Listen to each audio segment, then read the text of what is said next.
والی مسجد مرکز حضرت نظام الدین کو چھوڑ کر الگ ہو گئے. مرکز نظام الدین کو چھوڑ کر الگ ہو گئے اور کام کو پھر اسی نہج پر قول اور عمل کے احتیاط کے ساتھ. قول کا مطلب بیانات بدل گئے, لہجے بدل گئے, تنقیدیں ہونے لگی, مدارس پر تنقیدیں ہونے لگی, خانقاہوں پر تنقیدیں ہونے لگی. جو لوگ جو علماء دعوت کی محنت میں نہیں ہیں ان پر تنقید ہونے لگی. تو یہ ساری چیزوں کے بارے میں سمجھائش کی گئی. جب سمجھائش سے کام نہیں چلا تو وہ سارے احباب جو مرکز کی روح اور جان تھے وہ وہاں سے الگ ہو گئے اور انہوں نے الگ کام شروع کیا. اسی طرح ہم نے بھی بازار کی مسجد سے الگ کام شروع کیا, وہی پرانے نہج پر, وہی پرانے اسلوب پر. دسمبر سے شروع کیا تھا, اللہ نے دسمبر میں اجتماع کروایا. میں یہ اس لیے کہہ رہا ہوں تاکہ آپ کے بھی ذہن کے اندر یہ بات رہے. لوگ یہ کہتے ہیں کہ بھائی کام تو وہی ہے, الگ کیوں ہوئی ہے؟ کام تو وہی ہے, الگ کیوں ہوئی ہے؟ تو الگ ہونے کی کوئی وجہ تھی. کسی کو شوق نہیں تھا الگ ہونے کا. ہمارے یہاں بیانات میں بھی احتیاط ہے اور ہمارے یہاں کام میں بھی احتیاط ہے. جس احتیاط کو برسوں ملحوظ رکھا گیا, اس لیے کوئی مدرسے کا کسی عالم نے کام پر پہلے تنقید نہیں کی.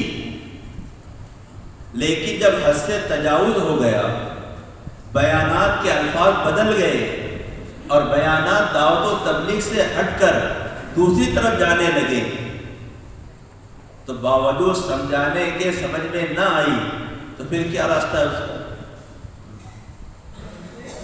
دو بیٹے آپس میں لڑتے, باپ سمجھاتا کہ بھائی ایک ساتھ رہو. نہیں مانتے تو باپ کیا کرتا؟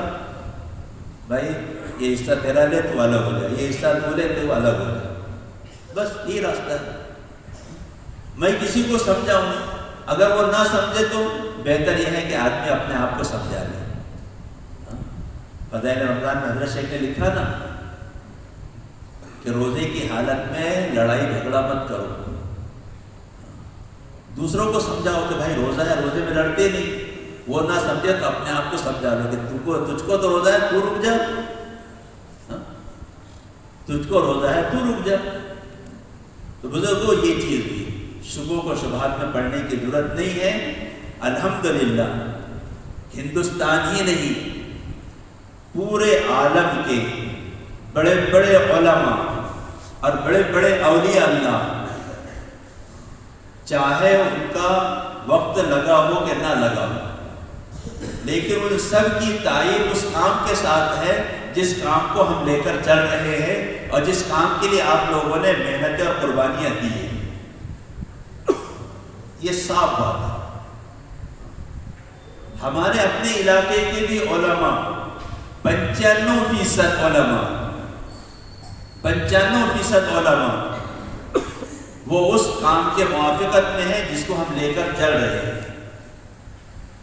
یہ بات الگ ہے, کچھ مجبوریاں, کچھ پریشانیاں ایسی ہیں ان کے ساتھ جو کھل کر نہیں آ سکتے. اللہ ان کو بھی ہمت دے, طاقت دے, جرات دے. تو بہرحال یہ چند باتیں تھیں جو آپ حضرات کے سامنے ہم نے رکھی. اس لیے اپنے ذہن کے اندر شبہوں کو شبہات نہیں لانا. ایک کام صحیح ہے اور اللہ کی مدد آپ نے دیکھی کہ اتنا بڑا مجمع یہ اللہ کے رجوع کرنے سے ہی رجوع ہوا ہے, اللہ کے متوجہ کرنے ہی کی وجہ سے متوجہ ہوا ہے. یہ ہمارے آپ کے بس کی بات نہیں تھی, یہ ایک حقیقت ہے. اور الحمدللہ اللہ کا احسان ہے کہ اس کے اثرات بھی اچھے پڑے ہیں. آپ حضرات سے بھی ہماری گزارش یہی ہے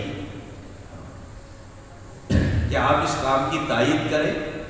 جماعتیں آئے اپنی مسجدوں میں, ان کا خوب استقبال کرو, خوب اکرام کرو. جماعتیں آئے اپنی مسجدوں میں ان کا خوب اکرام کرو، خوب استقبال کرو. جو اس کام میں تعاون کر رہے ہیں ہم ان کے معین و مددگار بنیں، چاہے وہ ہمارے ائمہ ہو، چاہے ہمارے مکتب پڑھانے والے ہو، چاہے دیگر ساتھی ہو.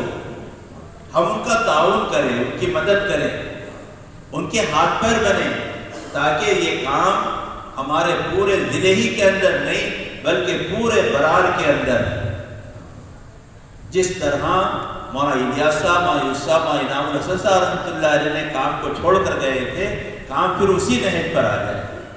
حضرت مولانا یونس صاحب رحمۃ اللہ علیہ فرمایا کرتے تھے کام کی ایسی حفاظت کرو جیسے تم اپنی کنواری بچی کی حفاظت کرتے ہو، کہ ہر ایک کی نظر بس سے اس کو بچاتے ہو.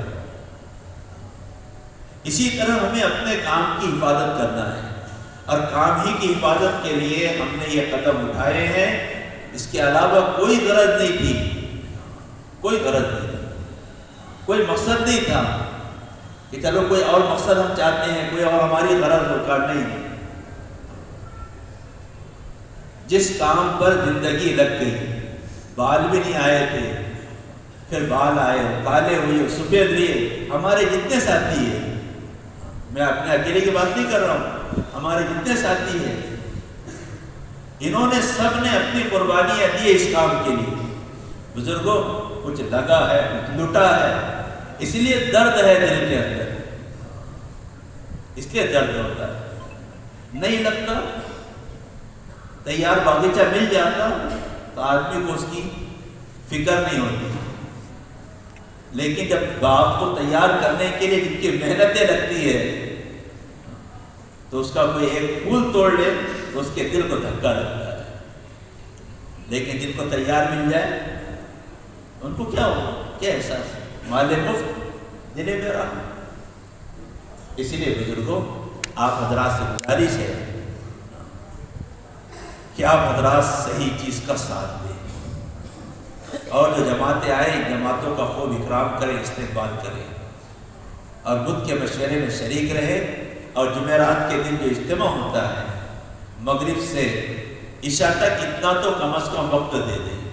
اور ہمارے کام کرنے والے ساتھی یہ تو عصر سے لے کر اشراق تک اپنے کھانے بستر کے ساتھ وہاں آئیں. کریں گے بھائی؟